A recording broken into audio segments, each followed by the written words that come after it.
No worries. Just have a seat. I think we're expecting about 3 people, so Okay. there should be just enough space.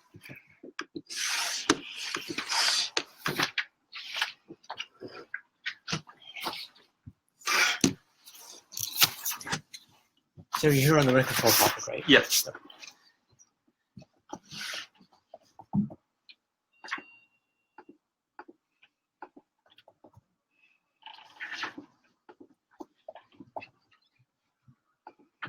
Right, and you can fill this out right over here. Thank you very much.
So you contacted another elected official before. Is that in Palo Alto?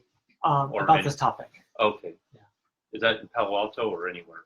just Palo Alto. Okay. We do this because our city attorney wants to make sure we don't violate the Brown Act. Sure. So that's it. I understand that. Okay. Okay, awesome. Thank you. Okay.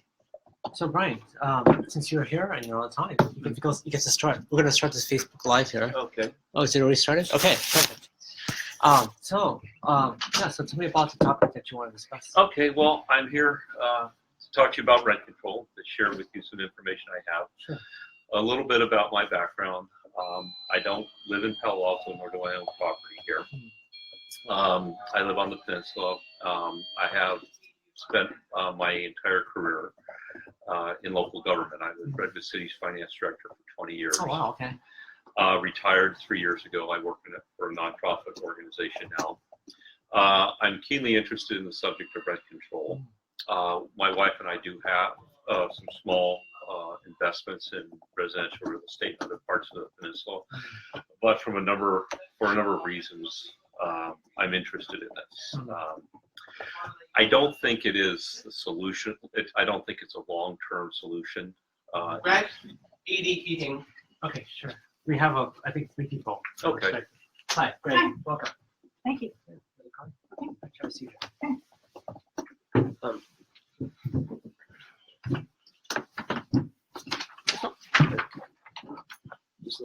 So Brian was just giving an introduction. I'm Brian Ponte. Hi, Edie Keating. Hi, Edie. So anyway, one of the best pieces of information that I've located on the subject, and I can leave a Thank you. copy with you. That's Appreciate it. a report prepared last year by the State Legislative Analyst's Office. Okay. And it explores a number of solutions to the housing problem. I'm not going to tell you that there isn't one. There clearly is a Sure. problem. We have job growth, particularly the last 10 years, has outstripped the number of housing units we built in the Bay Area. So what's the solution to that? It's bringing those two back into balance. This report draws on a number of studies and concludes that the best way to address the housing problem is to increase the number of market units being made available. Rent control, first of all, it's not a needs-based program. Sure. So what you end up with is anybody who happens to be living in a house or of building constructed before 1995 benefits from it. So we're not necessarily addressing the needs of the low and moderate income members of the community. Sure. Okay. It will likely lead to less reinvestment in properties because the cash flow isn't there to support it. Would you like interaction Right. right now, or No. one person at a time? Hi, great. Welcome. Brian, we're just giving you a quick introduction of yourself, and yeah, so we're all here to talk about rent control. Sorry. So you wanted to? Are you interested in interaction? I think that's even or- better. Go Yeah, ahead, yeah. please. So, I don't know if you quickly introduce yourself. Edie Keating, and I've been a longtime affordable housing supporter, and I worked on the campaign in Mountain View to pass Measure V. Okay. So do you And- live in Mountain View? No, I live in Palo Alto. Perfect. Great. So in terms of investment in properties, one of the deterrents to properties being well maintained is tenants who are afraid to ask anything of their landlord. And when you add just cause eviction protections, then there's a lot more freedom for tenants to bring up any maintenance issues. And so, it definitely, I don't know of properties poorly maintained in Palo Alto, but definitely in Mountain View, there were many properties where tenants were asking for repairs and just not getting them. But now they have much more freedom to pursue those repairs because they have just cause for eviction protection. I think this study, we agree that the best long-term. Are we introducing ourselves or Well, maybe that's a good point. Why don't you introduce yourself? just introduced, right? Yeah. Okay. So You can also give your point of view as well. you want me to give my point of Why view? don't you introduce yourself first? All right, I'm Neville Vapiwala. I just own a small property in Palo Alto, and I'm just here to find out what this meeting is about. I don't understand the process. How many council members are there? What is going to happen up to the voting and stuff like that. Sure. But later on, I can tell you my point. So I think all you guys have a chance to introduce yourself. So, just to answer some of the questions, this will give some good groundwork for everyone. So this came through a college memo, not through my office, through other council people's office. In Palo Alto, there are 9 council members. Since I've been on council, this topic has not come up before, so it's merely to discuss this topic. And so, and then from our office, we saw that a lot of people were interested in this topic. So we hold office hours on this topic. Actually, I really like the fact that all 3 of you came here today because some of these you have 2 different point of views, which is really helpful for me to understand the issue better. So what was the other question you asked? What is this meeting for? Oh, it's about rent control. We're discussing the pros and cons of rent That's all. Is there going to be a vote after that? Or control. Here? no. Oh, no. At the council meeting. Oh, tomorrow. I don't know. I mean, it might be a vote, right? It might be just more of a study session. It's not something that's come up before, Right. at least since I've been on council. So, so I think that we'll have to see how the conversation goes. But there's the possibility There is a possibility. that the council will direct staff. I think in the memo, it's asking for a referral to policy and services, and that would also involve staff time, correct? So there's that possibility. Okay. Okay. So did you want to give your point of view? Yeah. So I'm against rent control and just cause eviction. My main concerns are for the city of Palo Alto. If you have just cause eviction, it would tend to bring in maybe drug dealers, sexual predators, and all into Palo Alto because they realize it's very difficult to get evicted. That's what's happened in East Palo Alto, for example. And with the drug dealers coming into Palo Alto, you might think it's only drug dealers. No, it's people who use drugs also. So there'll be more of these quote unquote bad people coming into Palo Alto, and Palo Alto might start resembling East Palo Alto after a period of time where drug usage is a huge problem. If there is rent control, what's a landlord going to do? The first thing they're going to do is probably think about their expenses. And they're going to cut down on their, let's say, their water usage. They might cut down on electricity. The buildings may not be well lit. Again, that leads to crime and things like that. If they stop watering their gardens, they stop getting the gardeners coming in, it would mean a lot of blight in the city. They probably wouldn't paint their buildings. And the list kind of goes on and on. Instead of having 3 garbage containers, they'll have 1 garbage container. It's all a problem for the city. Why wouldn't they do that today? Well, I think they're proud of Palo Alto. They want to maintain their building, but once they're expensive, their rents go down. Why do you think their rents would go down? Well, rents won't go up, right? And then No, why do you think that? if rent controls comes in, wouldn't rents not go up as much? Correct, but they would still go up. Well, it depends how it's controlled, right? You could have no rent increase whatsoever. No, you cannot, Why can't you? because the state law requires a fair rate of return. Okay, all right. So let's say rent increases go up by the consumer price index. That's 2%, possible. right? Do water rates go up at the rate of 2%, or do they go up 5 or 10%?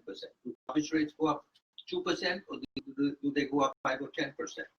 So their expenses are not tied to the consumer price index. The city of Palo Alto may decide to impose certain fees and all that kind of stuff. And there are provisions around that. Are they tied to the consumer price index? Yes, but your profit, the definition of fair rate of return is that your profit should be able to grow. Well, it may not grow as much if rents are only allowed to go up at CPI, which is right now running around 2 or 3%. But by water rates go up 10%, obviously my profits go down. You cannot deny that. All right? Until you file a petition. Now you want us to file a petition. So these small landlords like me, Can I ask how many units you rent? What? 1 unit. I'm sorry, I have 1 building. 1 building with how many? 6 units. Okay. I'm not going to start a petition. I don't have the No, you wherewithal, don't I don't understand. have the manpower. I can tell you about it. No, I'm not interested. Not right now. So you're getting a little aggressive. I'm trying to make my point. Let me make my points. I didn't interrupt you when you were making your points today.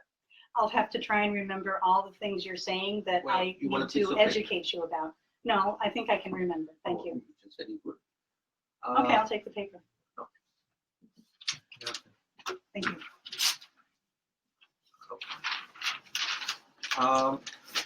With rent control, when the way buildings are valued is based on the net operating income a business generates. With rent control, with rents going down, the net operating income will go down, all right? And the values of the buildings will decrease. When that happens, when a building goes, values go down and buildings are sold, then the tax basis for the city of Palo Alto will decrease. Right? Not only that, the income taxes will decrease because owners will not have that much of a profit. So the state and the city will get less taxes when buildings are sold and things like that. Let me see, I've made some points. There are various studies that have taken place that in the long run, all of this just leads to higher rents. All right. In the short run, some of the people will get some advantages, but rents don't go up as much or whatever. This will probably hinder new rental construction because nobody's going to want to construct new rental units in a city that has rent control.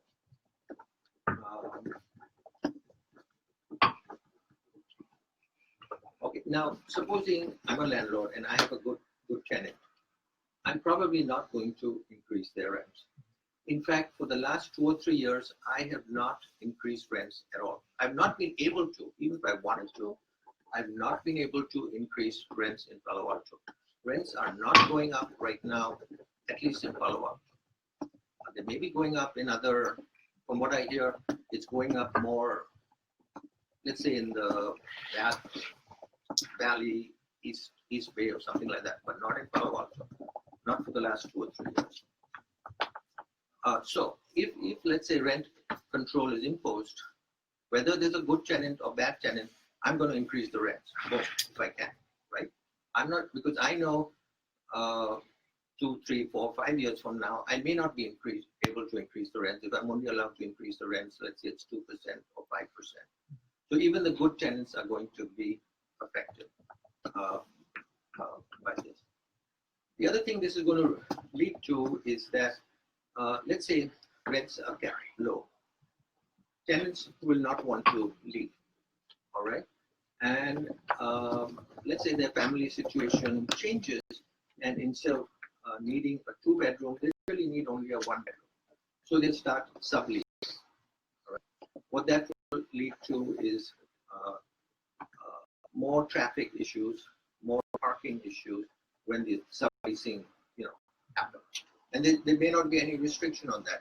They may still, quote unquote, be the tenant because there's just cause eviction. You can't evict them. And then they're going to sublease it, and maybe instead of 2 people being there, initially there's 6 people or 10 people, whatever it is. It leads to traffic and parking issues. Now, if you impose rent control and just cause eviction, there's going to be some administrative costs that the city is going to be bearing. From what I understand, in Mountain View, for example, that runs in the order of about $2 million a year. Right. To do just cause eviction? To manage Fund the whole program. to fund the whole program. All right. It's the per unit amount is 160 annually, or I think it came to about 19 a month. If I And remember. who pays that? In Mountain View, it's a charge to the landlord. Okay, so does the landlord get to pass that on to the tenants? That's a city by city choice. Okay. And in Mountain View, they did not choose that, but the city of Palo Alto could choose that that's an additional, valid increase to rents that could be passed on. So the landlord gets to limit their expenses. I think Mountain View, it's a floor of 1% and cap of floor of 1 and cap of 4, right? No, it's 2 to 5 is the range. 2 to 5. So what happens if we return to an economic environment we had in the 1970s and 80s when inflation was running much more than what it is now? So conceivably, we could have inflation running 6-7%, but the landlord's capped at can only raise rent 5%. That doesn't sound like a So very. let me respond to that. So That doesn't sound like a very sound Well, actually, the or city's, I'd like equitable to respond. proposition. well, the city's expenses actually are growing about 67% right now. Pardon? The city's expenses, if you look at our expenses for the city, Yeah. is growing about 67% Okay. annually.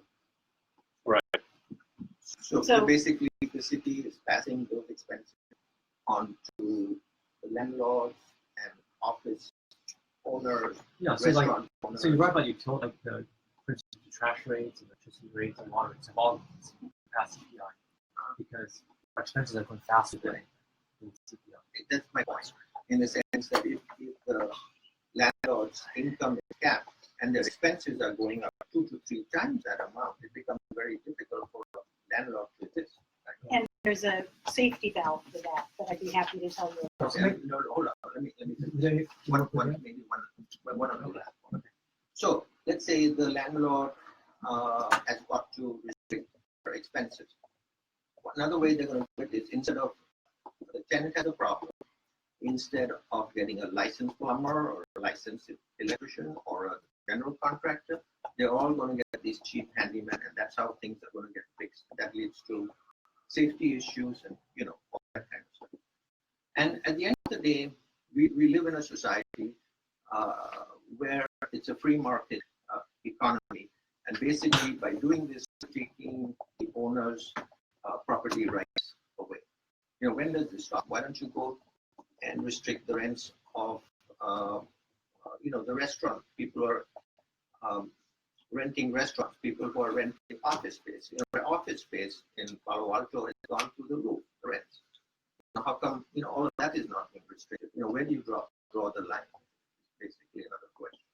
I think you touched on a very important point that the legislative analysts also mentioned, that is the decreased mobility that comes with rent control, that people, once they lock into a very favorable cost of housing, a job may take them, their job may move across the bay or somewhere else, but they don't want to give up that cheap housing, so they'll commute longer distances, which then you have less openings in the market. Basically, your housing market becomes very frozen. So very may I ask static. you a question? Yes. So would you say that having long-term residents in single-family home neighborhoods is a problem? No. So why would you say that having long-term residents in apartment dwellings is Because a what problem? happens is then they will, and homeowners will also sell and they'll move to other places. Problem is that then the lower income, what we're trying to address here is housing availability for lower income people. They tend to get, the market gets locked. It's very difficult for then anyone to move into the market. So And then you end up with, and if renting, you have less, generally if you're renting, what as would you, opposed to selling. so what would you say was the purpose of Prop 13? What's the purpose? Yes. The purpose was to limit the government's ability to tax private property owners. And why was that of interest to single-family homeowners? I think it was in interest to a lot of people, not just single-family homeowners, but because we were going through a period of very high inflation and we were going through very high increases in taxes. There wasn't really a check on what governments really had a fine check on whatever they wanted to levy Okay. on the property owner. If the property owner wasn't able to or didn't want to pay for it, the government has police authority to come in, and if you don't pay your property taxes. But there's a particular thing where I'm curious if we're in agreement. Mhm. That I would say that Prop 13 created housing stability. So if someone wanted to stay in their home, they were not going to be priced out by property taxes. Right. Do we agree on that? Yeah. Okay. Well, what Proposition 13 also has done is, like you said, people tend to stay in their houses longer, and they're not selling. So it's leading to a situation where housing prices are skyrocketing because people are not selling their homes; they're keeping them. Maybe they're renting them out, stuff like that.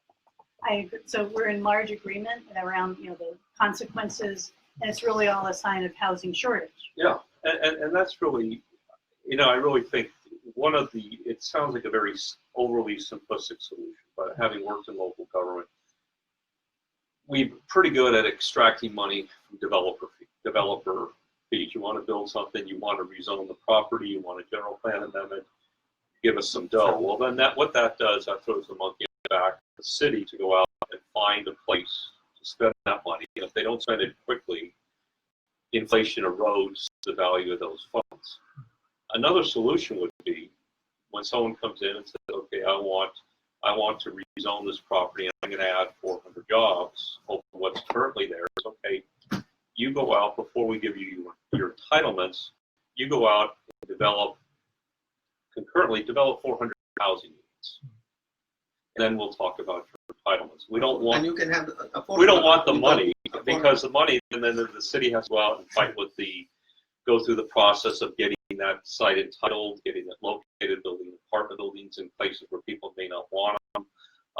But throw that back on the commercial development. That's what's really driving all of this. Well, if we just really stop office development and switch to fully housing development, that would certainly address in the right direction the housing shortage. Right, and one of the problems with that is you already have properties that are zoned for commercial, and legally the city cannot downzone it. You can't. That's a taking. That's.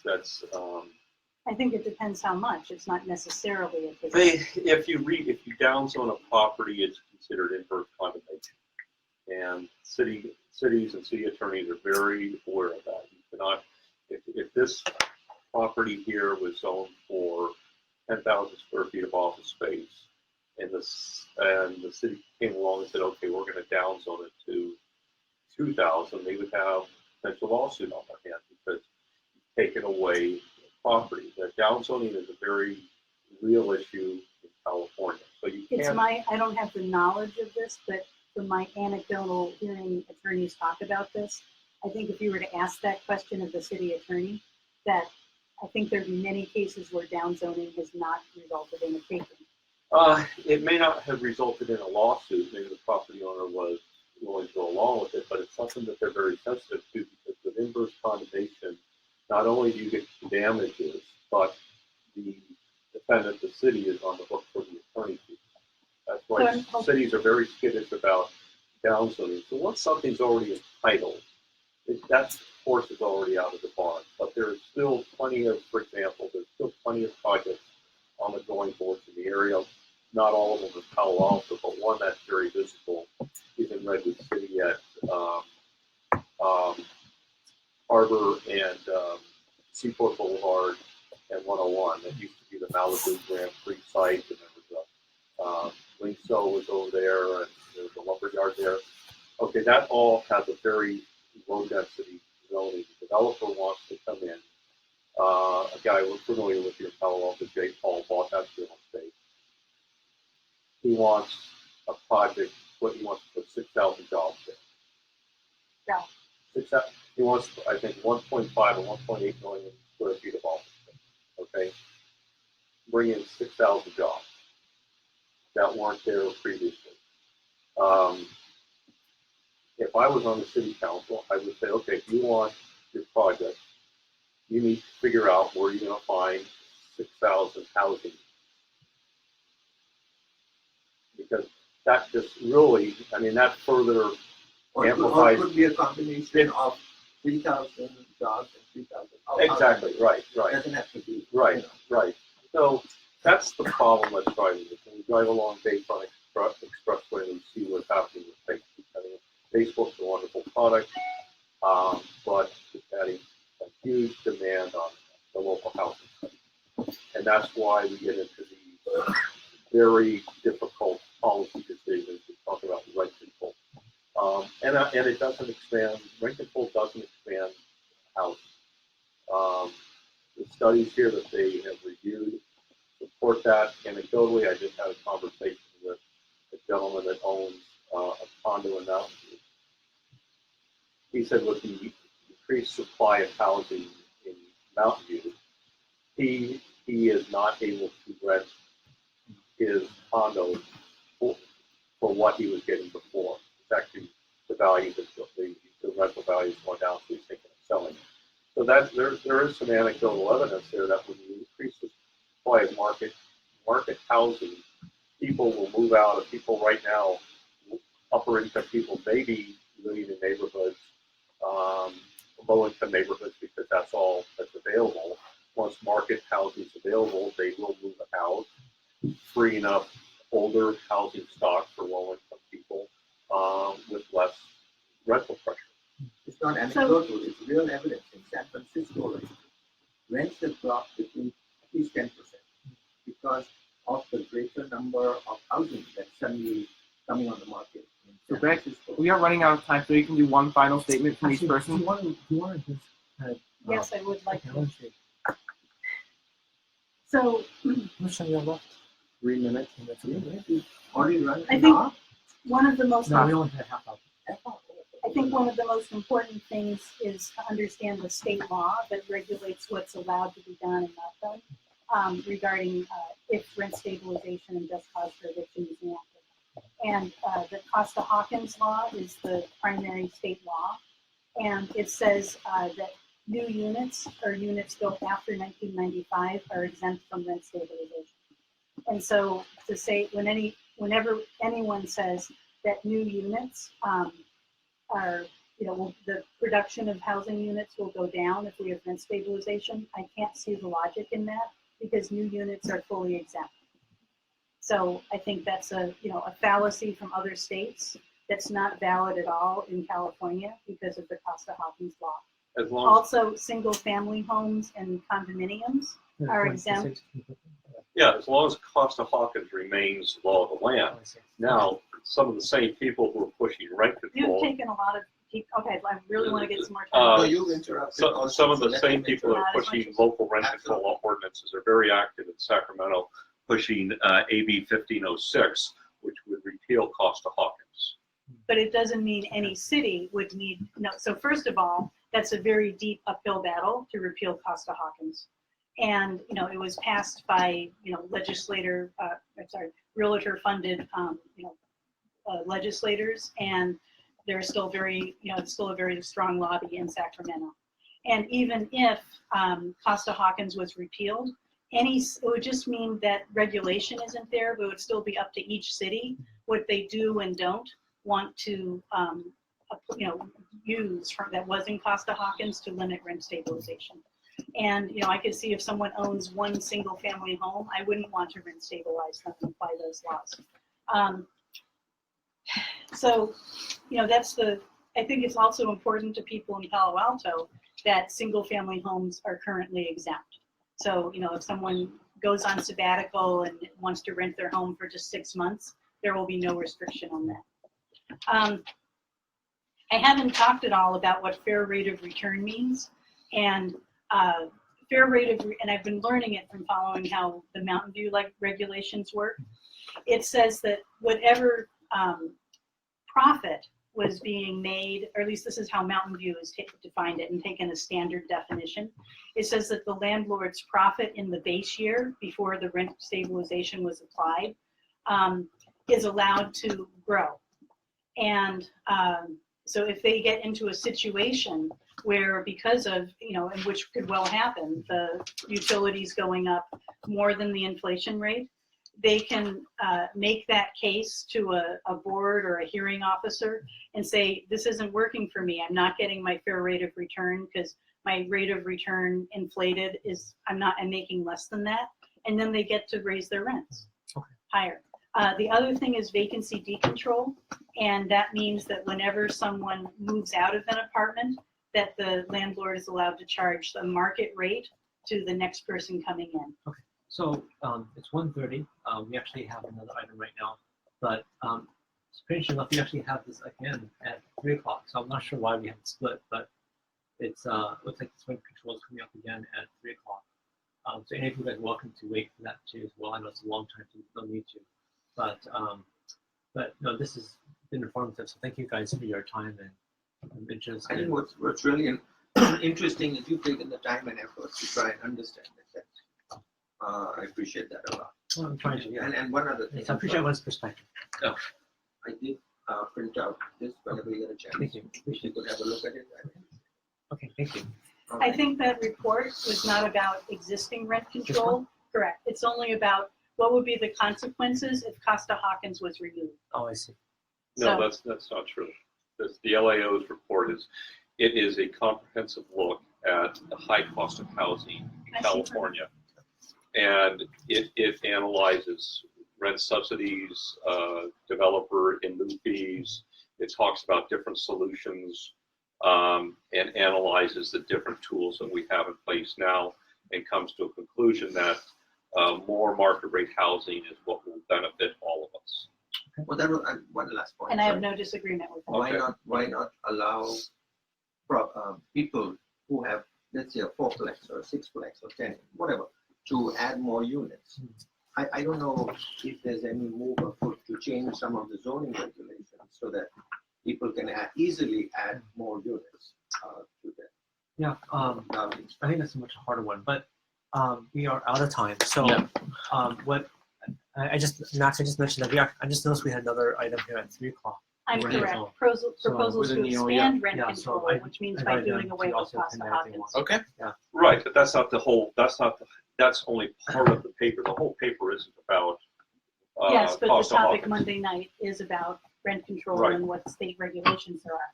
So So- this, Does Costa-Hawkins, what is it when it comes to single family homes? they're exempt. Now, are they exempt from just cause eviction? Okay. Not Mandatory. necessarily. Okay. So if Okay. someone didn't want to rent their home Yeah, out, out of time, but you guys are all welcome to rejoin Okay. at 3 o'clock if you guys are interested. All right. Yeah. Feel no obligation, but you're The welcome. city is allowed to. Thank you. great, thanks a lot. Thanks for taking the time to meet with I us. appreciate it. Hey, thank you for coming up. You're welcome. You have a card? Oh, yeah. That's the other question. Yes. Would you advise us to come back at 3 to continue the Only if conversation? you're interested, right? I mean, so there's another person that's going to be here who, I'm not sure why we didn't put them together, but you guys are welcome to join. Do you know who it is at 3 o'clock? And the OFAB, I think he's a property owner. Thank you. Okay, thank you. Appreciate it. Okay. Yep. Great. Thanks a lot. Okay, so If you're maybe you can going back conference to and group, I'm probably this not stuff. going to speak too much.